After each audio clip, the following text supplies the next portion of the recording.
Happy New Year. Hey, great news for you. You have started the year right this year. You know how many times this year you've missed church? None. You've been there every time the doors were open. So, great. You've been present. Hey, I love flipping the calendar. I don't know what it is about it. I don't like flipping my own personal calendar with birthdays and stuff, but I like flipping the year calendar. Because a new year gives us an opportunity to make some changes, causes us to pause and do some reflection and make some decisions, and maybe make some changes that will have a compounding effect on our lives. That it might not look like much today, but in 52 more weeks, something might be very different. Now, at the same time, I know that a new year doesn't erase everything from last year. It doesn't erase all of the debt or the physical problems that you had or the relational issues or any of that stuff. We carry all of that stuff with us into the new year. And in a moment of just trying to acknowledge some of that stuff that we carry with us into the new year, I just want to pitch a couple of things out to remind you that even when we changed this calendar year, some of the issues followed us. Like, this is actually now an election year. I hate election years now. It's just so toxic anymore. It's so divisive. There's so much rage and anger. And we don't really play that game at Blue Mountain. It's not our thing. If you're visiting with us, we don't do the red versus blue versus red. I don't even know which side you're on, but we don't do that. Now, politics are important. And I don't want to take away from politicians and what they do, but that's not our game. We're about Jesus. We're about trying to follow him and trying to serve our communities. And so I don't want to take away from that, but that's not our game. Another issue that is out there on the table is this cultural war that is in the undercurrent of everything that we do, everywhere you turn. On top of that, there's Christians who are being persecuted around the world that we're just not even really hearing about.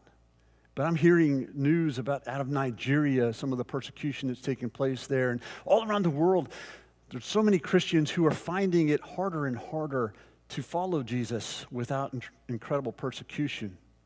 Also, this year, the war in Ukraine continues. War in Russia and Ukraine. And Israel and the Gaza Strip, that continues. Suicide rates are up, and that will continue. Drug overdoses and deaths surge, and that will continue. And churches are closing everywhere. We in the P&A closed 6 churches last year. 6 churches. Can you imagine a future with fewer churches?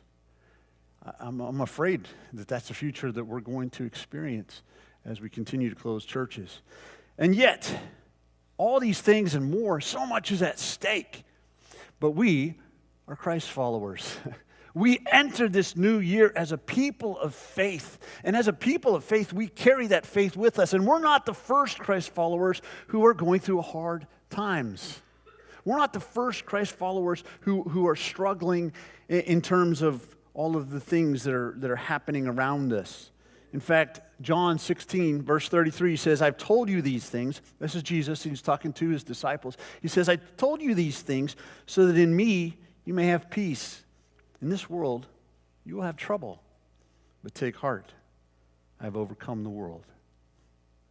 He's telling us these things, that he is the Son of God, that he is eternal life. He's telling us these things so that in him we could have peace. In the world you will have trouble. Expect it, but take heart, for I've overcome the world. So this year, I have a big ask with a K. I have a big ask that I'm going to make. The thing is, you got to be careful when you pronounce something. I mean, because people can be, what did you just say? You know, it's not that. An ask. I have a huge ask that I'm going to make. Okay, stop. For real. I try. Nobody. Yeah. Woo. How did that happen? I'll tell you how it happened. Stop.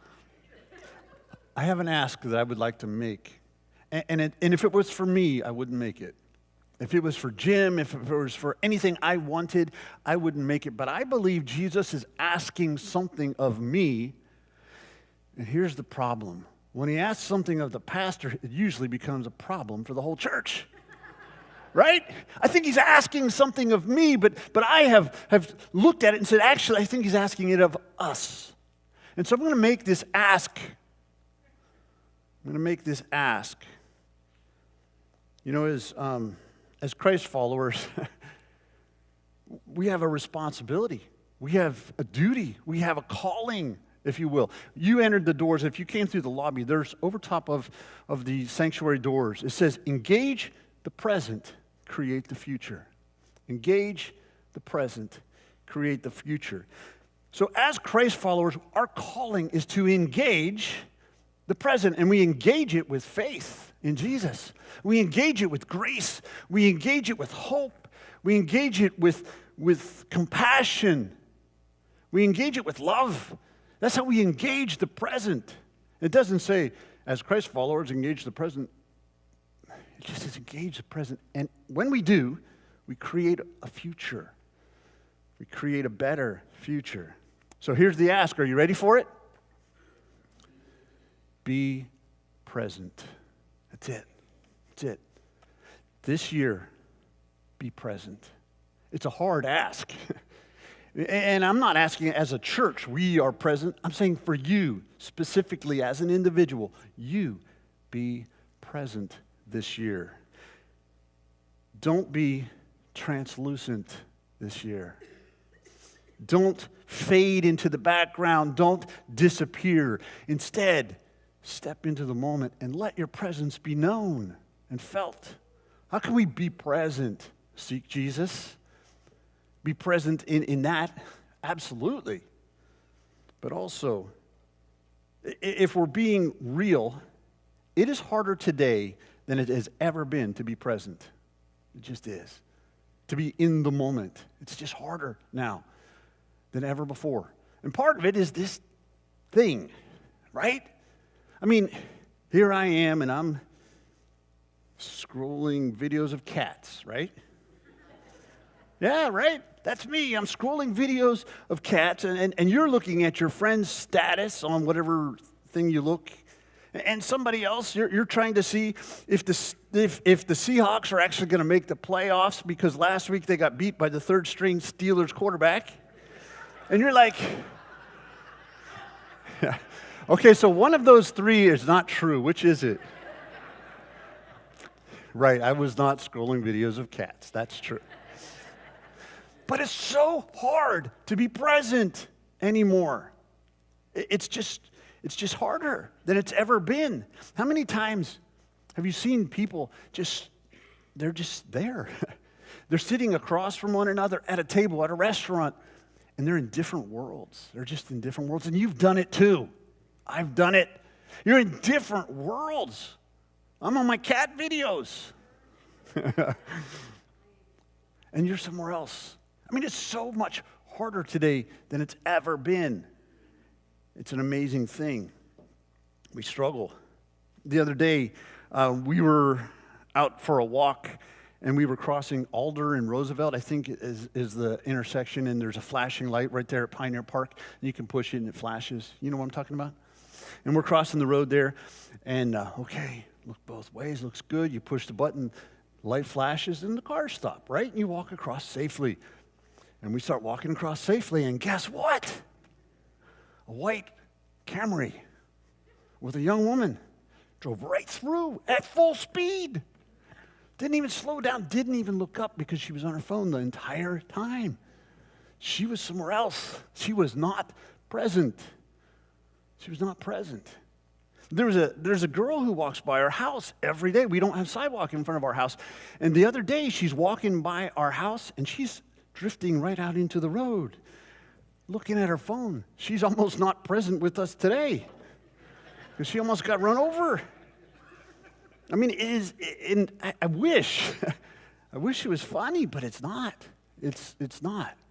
And so there's something to do, and you're like, well, he's really railing on the phones, isn't he? I have a phone. There's something about the fact that stuff is happening out in the world. And we want to know what's going on, right? We have to be in the know, and if I can know it before anybody else knows it, I kind of feel good about my life. And so we have this fear of missing out. It's called FOMO. You ever heard of it? Fear of missing out. And so we want to be engaged in this. But what if we're so engaged in this that we're missing out on this? What if we're so engaged in what's happening here that I'm missing out on the real life? Because it turns out this isn't real. It turns out there's stuff that happens on here. It's just not real. So every once in a while, you might not know this. I have like a Facebook account and an Instagram account and stuff like that. And now I have a motorcycle blog. It's pretty cool. But you can't see it yet, but you'll be able to someday because I never talk about it. So since I never talk about it here, I'm going to talk about it on my blog. So you'll have the opportunity to hear my stories. But anyway, one of my friends, about a year and a half ago, one of my friends, his name is Tom, he lives in Ohio, and I was talking to him, and he was saying, I just love to follow your, all your trips, and you're just living this adventurous life. I actually have a picture, a motorcycle picture. Isn't that a great picture? So it's a beautiful bike, mountains of Walla Walla there in the background. Does anybody know where that is? Here's the thing with that picture. It looks so good. It looks so beautiful, so romantic. I don't even have the bike anymore, but because here's the deal. I had to have another bike, I had to sell that one and get another one that I just had to have. Silly, don't do it. By the way, I've got one for sale. No, just kidding. But the picture, it looks so fun, so adventurous. That's on Isaac's, right beside the New York store. I think there's actually a self-storage unit there at this point. But right behind that is actually the old city dump right there. And so it looks so adventurous. It looks so beautiful. It looks like you're living this incredible. No, it's the dump. It's the old dump. And the stuff that we post, it's not real. You don't have to live up to it. There's not. It's just one little snapshot that kind of looked good. And yet, we struggle. We struggle so much. 1 Corinthians 7, verse 17. 1 Corinthians 7:17. This is from the Message. It's slightly out of context, but I'm going to do it anyway. Break the rules of preaching. I'm breaking them. Self-disclosure. 1 Corinthians 7:17. This is the Apostle Paul. He writes, and don't be wishing you were someplace else or with someone else. Where you are right now is God's place for you. Live and obey and love and believe right there. God, not your marital status or social media status. God, not your marital status, defines your life. Don't think I'm being harder on you than on the others. I give this same counsel to all the churches.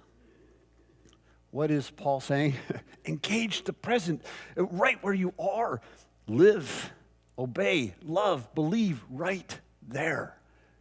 Be present, right where you are.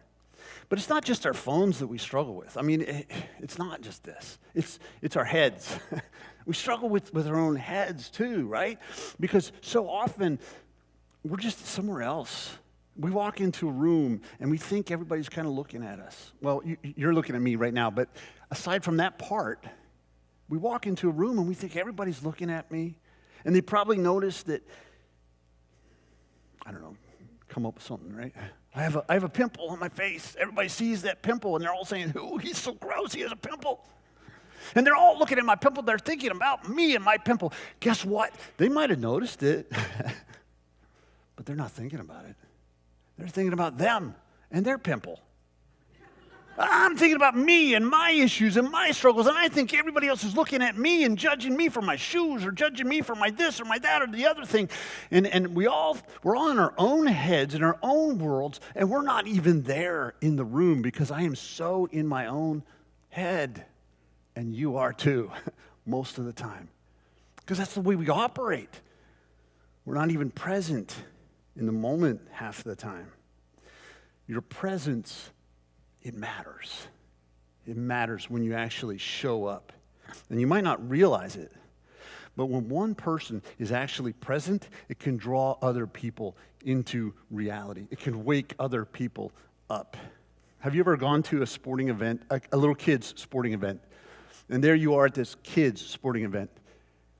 Or maybe it's a concert, a choral concert, or a piano recital, or a soccer game, or a play, or a ballet, or all of that, okay? You go, and you're there to watch.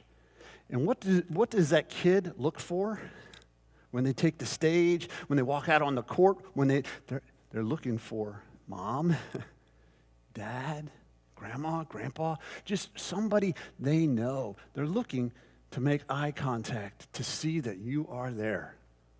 Because your presence matters. They're looking for their teacher.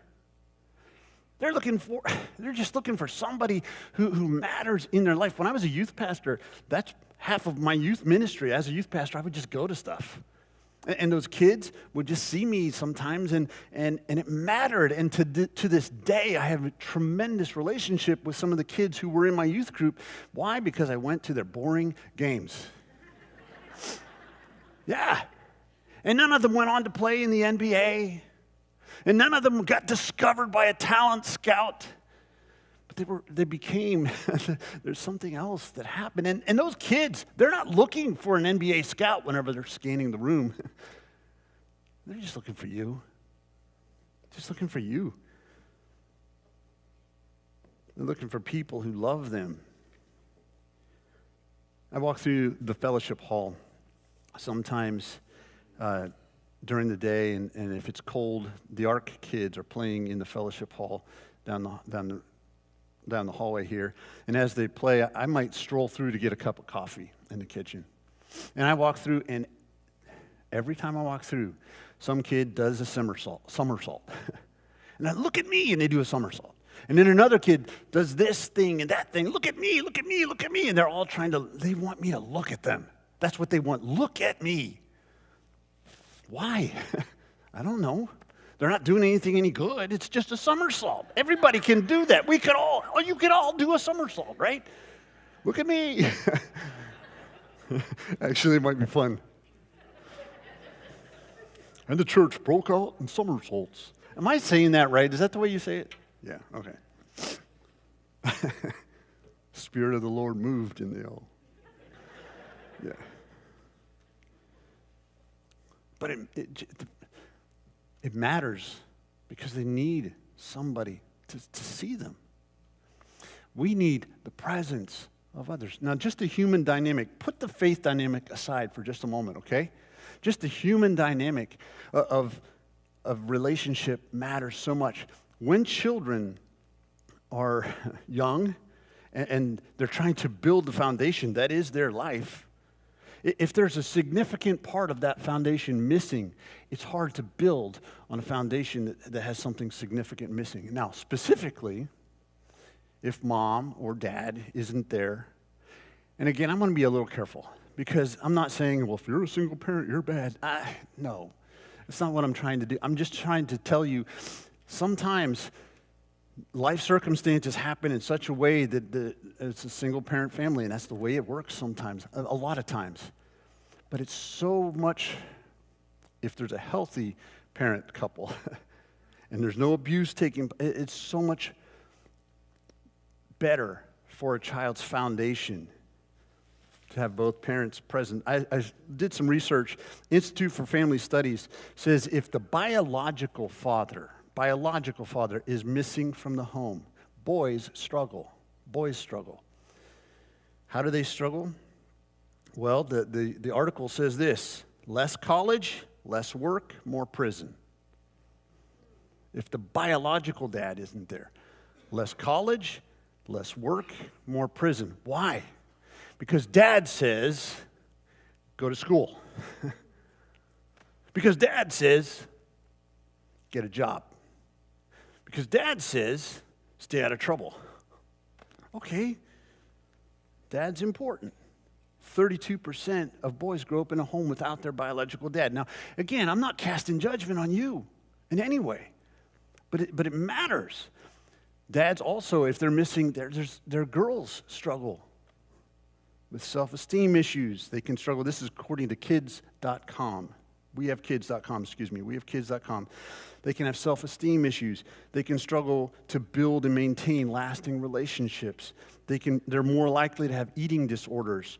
Girls who grow up without their dad are more prone to depression. They're more susceptible to addiction. They're more likely to be sexually active at a young age without their dad in the home. And if you think it's all about dads, you're wrong. Moms matter too. If a mom is missing from the home, I had a bunch of statistics. There they are.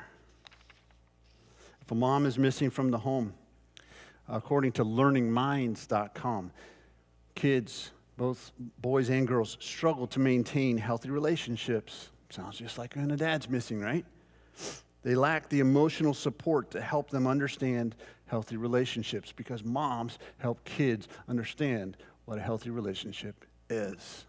They struggle with commitment, both to friends and in committed romantic relationships. They struggle in school. Your grades are higher when mom is around. They struggle with higher levels of stress. This one was actually fascinating to me. They struggle with higher levels of stress because moms carry half of a kid's stress. How is that? You're a kid and you're all stressed out, but mom comes along and she carries it, half of it. Without mom, it's harder. Kids without mom have increased depression, increased social anxiety, and tend to settle for less in terms of complacency. It matters. It matters. And so, what's the challenge for us? Just in a human dynamic, be present. Be as present as you can be. There are thousands of ways to be present. One is to put our phones away. It's hard to do because we have fear of missing out, FOMO. One is to put our phones away. Two is to seek after Jesus, because as we seek after Jesus, and if we're so distracted and we're not present, but as we seek after Jesus, we start to see the little things that Jesus is pointing out to us in our lives. And three is get out of your head. Understand everybody else around you, they're in their head. So if you're the only one who's out of your own head, you can actually see what's happening. And it's an amazing thing. You're the only one awake in the whole room. I hope you're not asleep. I started out the new year with a rest. There are thousands of ways to be present. When we lived in Missouri, our yard, in the cul-de-sac we lived in, our kids were young. Our yard was the only yard that had a swing set in it. And so all the kids came to our yard to swing on the swings. And we were present. And so they would also come when the buses came every morning, and they'd come and stand in our yard and wait for the bus. And we did this. We always prayed over our girls. We prayed over them every time right before they got on the school bus. And if there was another kid, we'd pray over them too.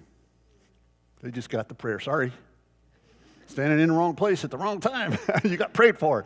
But we were present in their lives. There was one kid lived right next door to us, and his mom and dad, they were physically present, but they had some real deep struggles, and so they weren't really able to be there for their son in a way that he needed them to be. So every morning he would get up and he'd come, and we'd hear him squeaking on our swing out there. Well, Zach's out there swinging. And he spent all day on the swing, and he'd have lunch with our girls in the summertime. And half the time, Leslie put him in the van. We had a minivan. And she put him in the minivan, and she'd drive him around half the time with our kids. And people thought that he was our son, but he wasn't. Be present. How can you be present? And that was one time, and that was the way that worked. I'm not saying that's what you have to do, but find a way to be present where you are, where you live. That was kind of a special time in our lives. Find a way to be awake in the moment. One more example, and then I'm going to get to our passage. You're like, oh, really? I'll close with our passage. How's that? The other day, the MOPS, mothers of preschoolers, were setting up in the kitchen in the church. And I was present in the moment. I was awake somehow because I staggered through to get my cup of coffee. And I noticed that they were, one of the ladies was taking out the trash. And I realized, you know what? The trash she's hauling out is actually church trash, not MOPS trash. And it was raining outside. And I realized she shouldn't have to clean up after us. And so I said, can I take that outside? And I was present in one moment, able to take the trash out.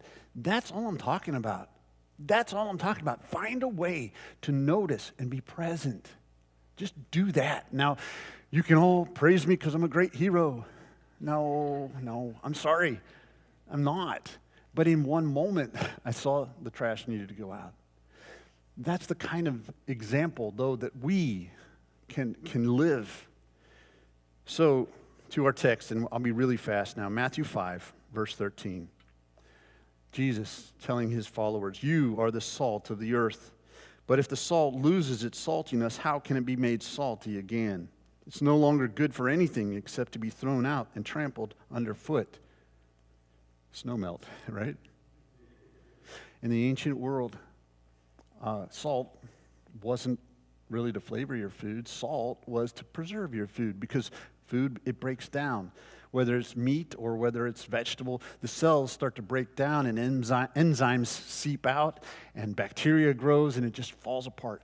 But when you rub salt on the meat and you rub salt on the vegetables and on the fruit, it just stays fresh longer. You're the salt of the earth. Your presence keeps the world from rotting away. The call for you and for me, be present. Be present. First passage I read. And don't be wishing you were someplace else or with someone else. Where you are right now is God's place for you. Live, obey, love, and believe right there. Engage the present. But if you quit living out your faith in this world that you're called to be the salt in, if you quit, the world will rot. Your schools, your workplace, your neighborhood will not be what it could have been or what it should have been. Your presence matters. Matthew 5, verse 14. You are the light of the world. A town built on a hill cannot be hidden. Neither do people light a lamp and put it under a bowl. Instead, they put it on its stand, and it gives light to everyone in the house. In the same way, let your light shine before others, that they may see your good deeds and glorify your Father in heaven. Your presence matters. Your good deeds matter. Now, I feel kind of bad right now because I was the hero in most of my stories today. And you don't want to do that. You don't want to always be the hero in your stories. But the other thing is this, the only stories I really know, are my stories. And every once in a while I get something right. Every once in a while I get it right. And so you do too. Every once in a while, get it right. Be present. And strive this year to be more and more present.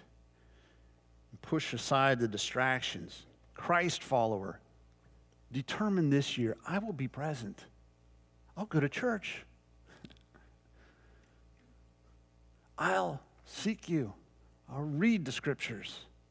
I'll look for you, Lord. I'll set aside some time every day and try to be present in this relationship with you.